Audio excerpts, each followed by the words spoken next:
अस्सलामुअलैकुम दोस्तों, जब हम रात को आसमान की तरफ देखते हैं तो हमें हजारों की तादाद में सितारे नजर आते हैं। इनमें से हर एक सितारा अपने आप में सोलर सिस्टम है और अपने अंदर बहुत सारे राजों को छुपाए बैठे हैं। इस यूनिवर्स में हमें जो कुछ नजर आता है, इसमें से ज्यादातर चीजों के बारे में हमें कुछ भी नहीं पता होता और कुछ चीजें तो हमें नजर भी नहीं आती। हम सब स्पेस लवर स्पेस की सैर करने के ख्वाब देखते हैं। हम चाहते हैं कि हम दूसरे सोलर सिस्टम्स में जाएं, दूसरी गैलेक्सीज में सैर करें, लेकिन हम ये भी जानते हैं कि स्पेस में जाना आपकी और मेरे बस की बात नहीं है, क्योंकि ये एज स्पेस एक्सप्लोरेशन के लिए न्यू टेक्नोलॉजी को डेवलप करने की है। हाल ही में जापान ने एक ऐसी ही टेक्नोलॉजी को डेवलप किया है जो फ्यूचर में हमें स्पेस की सैर करवा सकती है। आज की इस वीडियो में मैं आपको इसी टेक्नोलॉजी के बारे में बताऊंगी, जिसका नाम रोटेटिंग डेटोनेशन इंजन है। दोस्तों, हमारे सोलर सिस्टम में सूरज के अलावा 8 प्लैनेट्स, उनके moons, dwarf planets, comets, asteroid belts, Kuiper belt, scatter disk और लास्ट में ओर्ट क्लाउड है। सोलर सिस्टम के बाहर इसके जैसे बहुत सारे स्टार सिस्टम्स मौजूद हैं। इस यूनिवर्स में बहुत बड़े ब्लैक होल्स हैं और इसके अलावा भी बहुत कुछ है। हम अपने इमेजिनेशन के स्पेसशिप में बैठकर जितनी दूर जाते हैं, हमारा नॉलेज उतना ही कम होता है, लेकिन हमारी क्यूरियोसिटी बहुत ज्यादा बढ़ जाती है। लेकिन जरा इंतजार कीजिए, इस वीडियो में हम आपको दूसरे सोलर सिस्टम या फिर गैलेक्सी में नहीं लेकर जाने वाले। सच्चाई तो ये है कि अभी तक तो हम मार्स पर भी नहीं जा पाए। सिर्फ 12 लोगों ने आज तक मून पर कदम रखा है और 560 लोग स्पेस में गए हैं। स्पेस एक्सप्लोरेशन में हमारी अब तक की अचीवमेंट को देखकर हमें दूसरे स्टार सिस्टम या फिर गैलेक्सी के ख्वाब नहीं देखने चाहिए। और कुछ हालात भी ऐसे हैं कि कौन कब क्या खा ले और हमें मून और मार्स तो क्या घर से भी बाहर ना निकाल सके।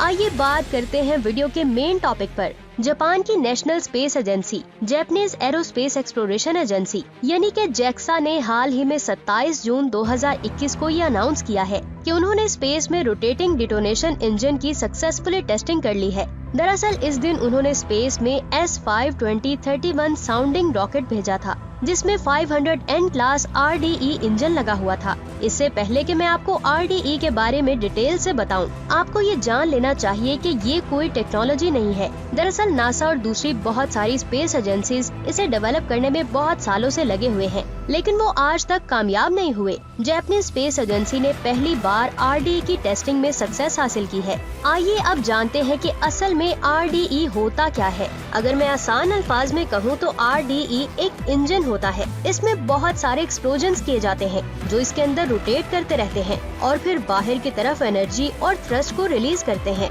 जिससे स्पेसक्राफ्ट आगे बढ़ता है। क्या हुआ, समझ नहीं आई क्या? आइए मैं आपको डिटेल से समझाती हूँ। RDE के पीछे बेसिक कॉन्सेप्ट डिटोनेशन वेव का है, जो इंजन के रोटेटिंग पार्ट्स में ट्रेवल करती है। इस पार्ट में छोटे छोटे सुराख होते हैं, जिसके थ्रू इसके अंदर फ्यूल को डाला जाता है। इसके बाद इन दोनों के मिक्सचर को इग्नाइट कर दिया जाता है, जिसकी वजह से रोटेटिंग पार्ट के अंदर एक के बाद एक एक्सप्लोजन्स होने लगते हैं। एक बार जब इंजन को स्टार्ट किया जाता है तो फिर ये एक्सप्लोजन्स खुद ही होते रहते हैं। एक एक्सप्लोजन दूसरे एक्सप्लोजन के लिए इग्निशन का काम करता है और उसे जरूरी एनर्जी प्रोवाइड करता है, यानी एनर्जी बाहर निकलकर स्पेसक्राफ्ट को पुश करती है। अब आपके दिमाग में एक सवाल आ रहा होगा कि नॉर्मल तरीके से फ्यूल को यूज करने की बजाय एक्सप्लोजन के तरीके में इतना ज्यादा फ्यूल क्यों खर्च किया जाता है और ऐसे इंजन का क्या फायदा? आप ये जानकर बहुत ज्यादा हैरान होंगे कि साइंटिफिक स्टडी के मुताबिक ये इंजन कन्वेंशनल रॉकेट के इंजन के कंपैरिजन में 25% ज्यादा फ्यूल एफिशिएंट होते हैं। ये न सिर्फ फ्यूल को कम खर्च करते हैं, बल्कि ये बहुत ज्यादा सस्ते भी होते हैं और ये एनवायरनमेंट को भी बहुत कम नुकसान पहुंचाते हैं।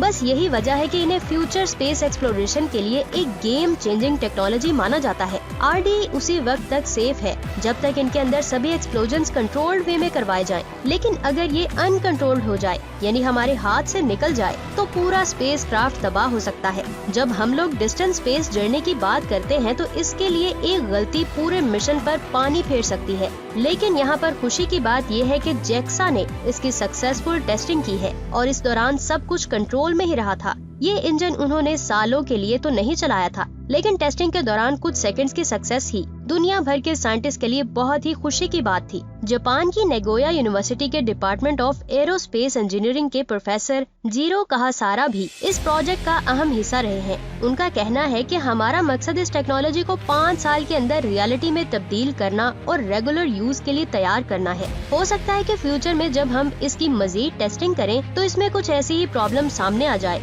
जो इंसानों के लिए बहुत ही खतरनाक हो और इस प्रोजेक्ट पर काम करने वाले इंजीनियर्स और साइंटिस्ट इसे बकवास कहकर सब कुछ छोड़ दें। लेकिन ये स्पेस एक्सप्लोरेशन की फील्ड में न्यू और इनोवेटिव टेक्नोलॉजी और थिंकिंग को जरूर ला रहा है। आज हमारा मकसद ये होना चाहिए कि हम फ्यूचर के स्पेस ट्रैवल को आसान बनाने के तरीके ढूंढें और RDE यही काम कर रहा है। जब हम कोई साइंस फिक्शन मूवी देखते हैं तो उसमें लोग एक प्लेनेट से दूसरे प्लेनेट तक कुछ ही मिनट्स में पहुंच जाते हैं। एक गैलेक्सी से दूसरी गैलेक्सी में जाने के लिए उन्हें कुछ ही सेकंड्स लगते हैं, लेकिन रियलिटी में ऐसा कुछ भी पॉसिबल नहीं। अगर दुनिया की सारी स्पेस एजेंसीज मिलकर भी RDE पर काम करना शुरू कर दें तो इस टेक्नोलॉजी को real time long distance space travel तक पहुंचने के लिए भी इसके जरिए इंसानों को दूसरे प्लैनेट्स पर भेजने का तो हम अभी सोच भी नहीं सकते, क्योंकि RDE की डेवलपमेंट अभी इनिशियल स्टेज पर है। हम ये नहीं जानते कि अगर हम इसे स्पेसशिप में यूज करेंगे तो स्पेसशिप की स्पीड कितनी होगी। साइंटिस्ट के मुताबिक ये फ्यूल एफिशिएंट तो होगा, लेकिन ये ट्रेडिशनल स्पेसशिप से स्लो ट्रेवल करेगा।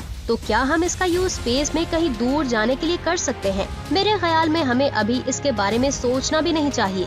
अगर हम इस टेक्नोलॉजी को डेवलप कर भी लेते हैं तो शायद हम इसका पहला यूज किसी अनअप्रूव्ड स्पेसक्राफ्ट को मून, मार्स, वीनस या फिर एस्ट्रॉयड बेल्ट पर भेजने के लिए करेंगे। इसके बाद हम इसके जरिए वॉयेजर 1 और वॉयेजर 2 जैसे कोई स्पेसक्राफ्ट भेजेंगे, जिसका मकसद सोलर सिस्टम से बाहर निकलना होगा और दूसरे स्टार सिस्टम में जाना होगा। मेरे ख्याल में ये सब अचीव हो जाने के बाद हमारा पहला टारगेट प्रोक्सिमा सेंटोरी ही होगा, जो हमारे सूरज के सबसे ज्यादा करीब वाला स्टार है। और फिर एक दिन हम इसका यूज एलियन को ढूंढने के लिए करेंगे। मुझे पता है कि ये सब अभी आपको फेक लग रहा होगा, लेकिन इस टेक्नोलॉजी में कुछ खास जरूर है। नासा US आर्मी के साथ मिलकर कई सालों से इस टेक्नोलॉजी के बारे में स्टडी करी है। एरोजेट रॉकेट डेन अमेरिकन कंपनी तो 2010 से लेकर अब तक इसके 520 से भी ज्यादा टेस्ट कर चुकी है और अरबों रुपए भी लगा चुकी है, लेकिन अभी तक कामयाब नहीं हो पाई। रशिया की rocket pro plant manufacturing company NPO एनर्जोमैश से 2018 में इसके लिए प्रो प्लांट ढूंढा था। इन सब का मतलब ये है कि दुनिया की बड़ी बड़ी एजेंसीज इसी काम में लगी हुई हैं, जिसकी वजह से इसमें कोई न कोई खास बात तो जरूर होगी और ये एजेंसीज इसमें इंसान के फ्यूचर स्पेस एक्सप्लोरेशन का ख्वाब जरूर देख रही होगी। RDE अब एक हाइपोथेटिकल टेक्नोलॉजी नहीं है, बल्कि अब ये एक हकीकत बन चुकी है। जापान ने इसकी सक्सेसफुल टेस्टिंग करके हमारे स्पेस ट्रैवल के ख्वाब को इग्नाइट कर दिया है। अब देखते हैं कि ये टेक्नोलॉजी हमारे ख्वाब पूरे करती है या फिर नहीं। वैसे आपकी इस बारे में क्या राय है? नीचे कमेंट्स करके जरूर बताएं। अपना बहुत सारा ख्याल रखें। खुदा हाफिज।